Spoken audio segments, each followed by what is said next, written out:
Gandang umaga mga misis, mga OFW na manonood nitong aking video. Meron ako ngayong, ang gagawin ko po ngayong umaga ay tortang itlog na merong kamatis at saka sibuyas. Pero naubusan ako ng sibuyas. 2 itlog sa ganito karami na talong. Una, pwede nyo i-ano sa gasol yung talong or isusugba talaga sa uling. Tapos, merong kamatis na hihiwain ng manipis, lalagyan ng asin, iodized salt, tapos lalagyan ng magic sarap or ginisa mix. Pagkatapos niyan mga misis, priprituhin na natin siya. Gagawin natin ngayon pagkatapos kong hiwain ang mga sangkap sa ating tortang talong.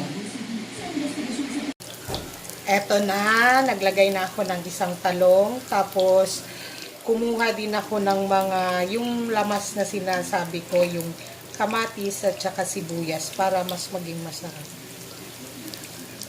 Antayin natin, misis. Antayin nyo po ang finished product natin, ha. Saglit lang at meron na tayong mailalagay sa plato. Inuulit ko pala, ito, yung sa gas range namin, nilagyan ko ng foil para nga yung mga mantika o yung mga asin na mahuhulog dito sa foil, hindi direkta sa gas range natin. Tapos, pag madumi na siya, saka na naman tayo magpapalit ng foil. Magmura lang naman ng foil. Siguro sa isang buwan,